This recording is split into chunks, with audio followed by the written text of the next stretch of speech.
not sure if it should be like this. Or maybe just like these pieces and these ones go back. I don't know. I kind of liked it all back. Okay. If we're being completely honest, I never wear my hair like this, but I saw a girl on TikTok do it and it looked really good on her. So I kind of wanted to try it out. My resolution this year is to try new things with my hair because I'm constantly bored of it. I don't know. I guess we'll see how I end up liking this. My consensus on this hairstyle, which absolutely no one asked for, but I'm gonna give anyways. I think it looks way cuter when you have your hair in front. I'm so mad that I did the entire video with it behind my back.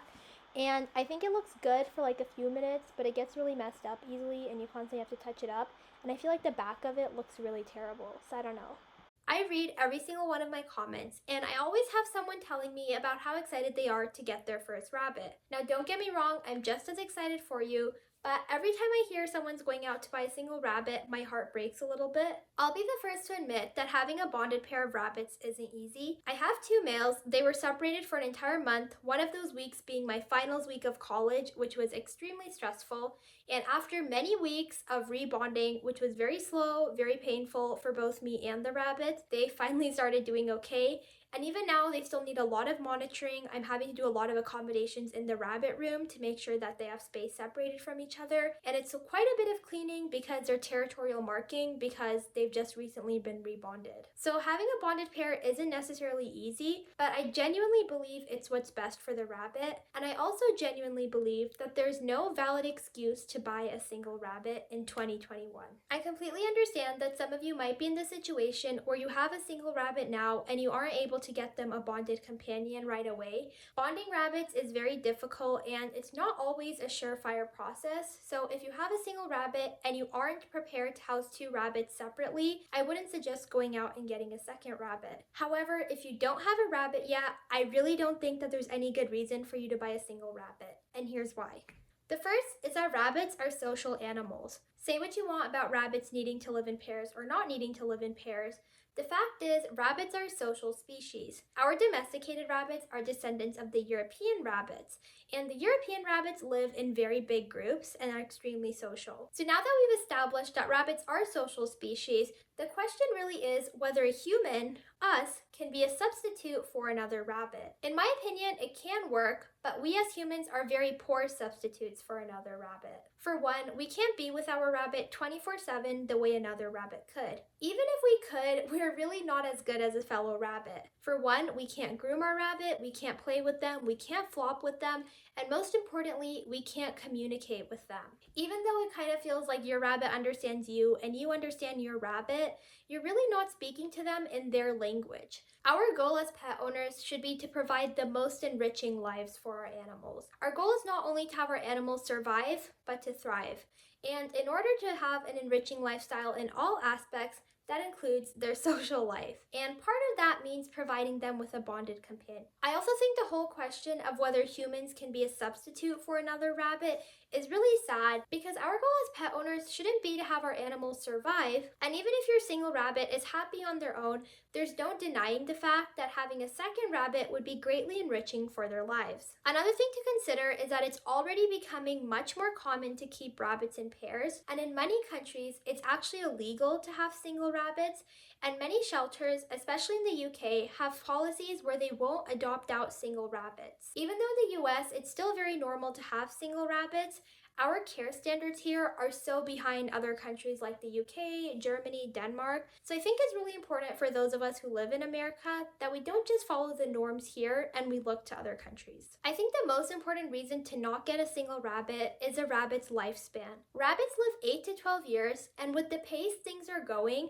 in your rabbit's lifetime, you will definitely feel pressured at some point or another to get a second rabbit. This could just be the fact that it's already becoming much more common to get a second rabbit, and I genuinely believe in a couple of years, every single care guide will say something like having 2 rabbits is the minimum. If you can't afford 2, you can't afford 1. Another thing to consider with rabbits' long lifespan is that there's going to be a period of time where you can't be a substitute for another rabbit. I experienced this firsthand because I got my rabbit when I was 15. I was a sophomore in high school and I actually had my rabbit set up in my bedroom, and I spent nearly literally 24/7 with him. His pen was never shut and he was always out running about. We literally had the same schedules and we would spend 24/7 doing homework and just hanging out and chilling. However, I grew up. By the time my senior year rolled around, he wasn't getting the same attention he used to. For one, I just had way less time. I was drowning in college applications, AP tests, the ACT, SAT, scholarship applications, and meanwhile, my rabbit was still there and he still had the same social needs, but my needs had completely changed. Let's do the best case scenario that our rabbit lives 12 years, and let's assume that you also got your rabbit when you were 15, a sophomore in high school. Your rabbit is going to be with you until you're 27 years old. In that time, you might have graduated high school, started and graduated college, started a job, have a husband, and have a family. Obviously, this isn't the life path that everyone is going to follow. My only point is to be realistic with yourself and imagine where you'll be in 12 years and whether during all that time you'll really have the ability to be your rabbit's fully bonded companion. I know it's weird to think that the rabbit you're buying when you're in high school is going to live to see your children, but it's a very likely scenario with how long rabbits are living and how much more we're learning about rabbit care. I think in at least one of those periods of life, whether it's when you're a new mom, whether it's when you're in college, or just starting your new job, there's going to be a period where you don't have the same dedication to give your single rabbit that you used to, and in that time, they're really going to suffer. I also think it sucks because right when you can't give your single rabbit enough attention is when they're going to need a bonded companion. And if you don't have time to give your single rabbit enough attention, you likely aren't going to have time to go through the bonding process. Because there's not really that many specialized rescues that'll do the bonding process for you, what ends up happening is your single rabbit just ends up getting neglected. They usually start to form some really bad habits just because they're so bored and frustrated all the time. They often end up getting rehomed or dumped at shelters, or they just end up passing away because their care standards are not being met. I think it's also important to acknowledge that house rabbits is a fairly new concept, and there haven't been very many young adults or teenagers buying them. For example, I don't really know anyone on YouTube who's bought a rabbit at 12 to 15 and who still has their rabbit into adulthood. I have no idea why I said this because Haley from 101 Rabbits is a great example. I think she literally got her first rabbits when she was 12 and now she's like 23 and she still has them. So there are definitely examples on YouTube. I just meant in regards to like everyday people who aren't like Haley, who have a YouTube channel full time and a business that surrounds bunnies. A lot of those same people that I saw making rabbit videos like 5 or 10 years ago, you don't really hear from them now and know what happened. For a lot of adults, it makes sense to buy single rabbits because their life is a lot more stable. I think Lorelai is a pretty good example of this. She's had Lennon through a lot of life changes, but she's actually 30, and there's not going to be a ton of changes in her lifetime as there might be in yours if you're getting your rabbit when you're 12 or 13. A common argument I hear for why people are getting single rabbits is that they'll just get a second rabbit later. I don't think this is the worst thing in the world, but I really wouldn't recommend it. For one, even though rabbits are social species, they aren't social with every individual rabbit. Just like you as a human have friends who are other humans, doesn't mean that every single human is one of your friends. I'm sure there are people that you just can't get along with and you just can't stand. If you buy a single rabbit and you buy a second rabbit later, no matter how patient you are and how hard you try with the bonding process, there's just a very likely chance that those two rabbits are not going to bond. Especially if you've had a single rabbit who's used to living alone, it just makes the bonding process so much harder. It's also very difficult to go about the bonding process in a situation like this because when you have a single rabbit, they've kind of claimed a lot of territories to be theirs, so finding a neutral area can be very difficult. Just bringing in a second rabbit can also throw off the dynamics and the routines that you're used to. So I really just think it makes sense to get two rabbits from the beginning. Another thing to consider is even if your two rabbits bond, it doesn't necessarily mean that they'll be a stable bond. For example, my two rabbits were very well bonded, but back in December, they had an extremely terrible fight and things just got worse. Partly with how I reacted to the situation, there are definitely some things I could have done differently, but the bond just got so broken and so terrible that they were fighting worse than any rabbits I've ever seen. A lot of bonded rabbits actually can't even be together 24/7, There's a lot of scenarios where your rabbits can only be together for supervised play, or maybe they can be together but they have to eat separately, or you have to keep litter boxes on completely opposite ends of the house so they don't get territorial. I'm just saying not every single bond is created equal, and it's not going to be like those ones you see on Instagram where the two rabbits are super close and well bonded. Another thing to consider is the fact that bonding is extremely difficult and extremely stressful and confusing, especially if you aren't familiar with rabbit body language. I actually was looking through some of my old bonding footage for a video that I was filming, and there was a lot of times where I was just filming and holding the camera, and you can actually hear me in the background talking about how well the bonding session is going. But now that I'm a lot more familiar with rabbit body language, I can actually tell that one or both of the rabbits were extremely heightened and extremely stressful, and I am so lucky that that didn't break out into a fight. Sadly, with the way things are right now, there just isn't enough resources on rabbits, and it's really difficult to learn things like their body language and different behaviors, so you're kind of out of luck in that aspect. Again, to clarify, there's a lot of good resources online, and especially on YouTube, like from 101 Rabbits and Lennon the Bunny, on how to read rabbits' body language.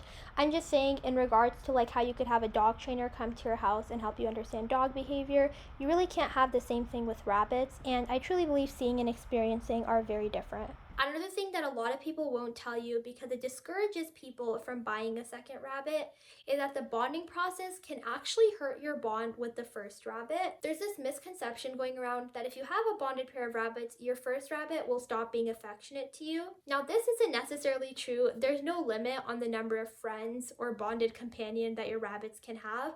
So it's not true that your rabbit's going to be less affectionate because they have a second rabbit. What often happens is that the bonding process is so stressful that it ends up breaking your bond with your rabbit. Because at the end of the day, you're the one who's forcing your rabbit into a situation that's extremely stressful, and even though at the end of the day it's for their own good, they don't recognize that, and a lot of the times they start associating you with that negative experience, and it really hurts your bond, and a lot of the times you can't rebuild it. The last thing to consider is the fact that bonding takes a lot of time. It's not just a week or couple weeks process. In fact, the whole bonding process, if you're doing it properly, should actually take you around 6 months. When you first get your second rabbit, you should actually do a 30-day quarantine with them being completely on their own.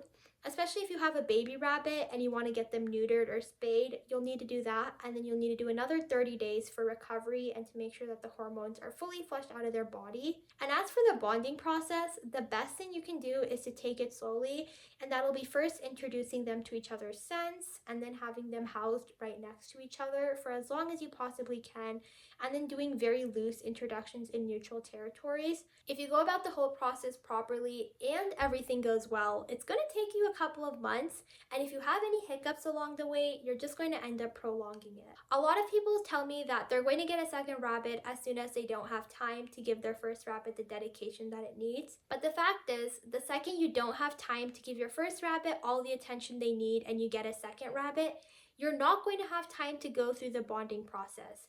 And if you go through the bonding process incorrectly, it's actually worse than not doing it at all. I also think people underestimate how dangerous and vicious rabbits can be, not only in the initial bonding process, but even after they're bonded. If you miss signs of them fighting and just territorial signs, you can walk into a literal bloodbath, especially if you have rabbits that are different sizes, or one rabbit is a lot younger and a lot stronger than the other rabbit. Your rabbits can very easily kill each other. I know all of this makes it seem like having a bonded pair of rabbits is very difficult, and to be a little bit frank, it honestly is. Having rabbits in general isn't necessarily an easy thing. No one deserves to have rabbits as pets. Owning pets is a privilege, and it's definitely a lot of work. In my opinion, if you can't do the work that it takes to have a bonded pair of rabbits, you really shouldn't be having any rabbits. That's like saying that you don't want to provide your hamster a large cage because it's just too much effort for you. Doing things requires efforts, and you can't always just do shortcuts. In saying that, the major con that comes with having bonded rabbits is the fact that the bond can be so unstable. This is because these are man-made bonds that we're doing in captivity, and a lot of us don't really have the experience to make good, long-lasting bonds. I'll admit that even me, having my rabbits for 4 years and going through the bonding process like 3 or 4 times by now, I really am not experienced or qualified enough to do a very good job. I think the best thing you can do is to buy a pair of rabbits that have already been bonded by a rescue rescue organization, or even buy a pair from a breeder. What you don't want to do is get two baby rabbits and assume just because they grow up together that they're going to stay bonded. I will say that there seems to be a little bit more likelihood that sibling rabbits are going to get along, or even baby rabbits that do grow up together will get along. But I think this is a hit or miss situation, and I think it's a pretty big risk to take. Baby rabbits really have no personality, so when they grow up, you really don't know what they're going to be like and if they're going to get along. The best thing you can do is to buy two adult rabbits that someone with a lot of experience has paired together. This is going to be a very different situation than you having a single rabbit and just bringing another rabbit home and hoping that they bond, because these rescues have so much experience with rabbits and they're going to be able to pick rabbit personalities that are compatible for you. I will admit that sadly in the US, there just isn't very many rabbit specialized rescues, and a lot of the rescues here just don't know what they're doing. However, I think if you don't have the patience or the diligence to find a rabbit specialized rescue, or at least a very good experienced breeder or fellow rabbit owner, if you can't do that, you really aren't patient or diligent enough to own a rabbit. Again, this is an 8 to 12 year commitment, so even if it takes you a couple extra months to find the right pair of bonded rabbits, I definitely think it's worth it. Another thing that's a little bit more of a risk, but you could definitely try, is having a pair of rabbits that are being sold on something like Craigslist or OfferUp or Kijiji, I think in Canada. A lot of the times the people having those rabbits have no idea what they're doing, and sometimes those rabbit bonds aren't very stable. But a lot of the times those people just get lucky and they have two rabbits that get along really, really well. Or maybe even they bought the rabbits from a shelter or a breeder who was able to pair them well. And if you have a situation like that where the rabbits have already lived together for a long period of time and already have an established bond, then you're going to be in luck. Let me know if you guys want a more in-depth video about how to identify stable versus unstable bonds in bonded pairs of rabbits or bonded trios. Yeah, I just thought this was an interesting topic, even though I'm really not a huge fan of people buying single rabbits and I really don't see the need. At the end of the day, if you do have a single rabbit or you choose to buy a single rabbit, I really don't think you should feel like the worst person in the world. You honestly are doing so much of a better job than the people who just buy their rabbits as Easter gifts and are keeping them in a small wire bottom cage or a hutch. The point of this channel is not to shame anyone or to look down on anyone. We all have different life paths and we all have different opinions and we do what's right for us. I just really think you should consider for how long a rabbit lives that you're doing what's in their best interest long term and you're not trying to be selfish about it. I know when you're younger it can feel like a year or 2 years is such a long time and you just want to get that rabbit immediately. But again, this is an 8 to 12 year commitment, and if it means you need to spend a couple extra months convincing your family to let you get a pair of rabbits, or you need to drive a little bit farther to go to a rescue, or you just need to be on a wait list to get a bonded pair of rabbits, I think it's definitely worth it, and you guys are going to have so much better experience, and you're not going to have to go through what I did, was trying to bond two stranger rabbits and having the worst luck ever. Let me know what your guys' thoughts are. Would you buy a single rabbit, or would you only buy bonded pairs? I personally don't regret the individual rabbits that I have because I love them so much. I just would not have gone about it in the same way that I did, and if I could do it again, I would definitely just buy a bonded pair and call it good, because the bonding process is terrible, and even post bonding and things like that, they're just so stressful. So yeah. Okay, thank you guys for watching. Bye.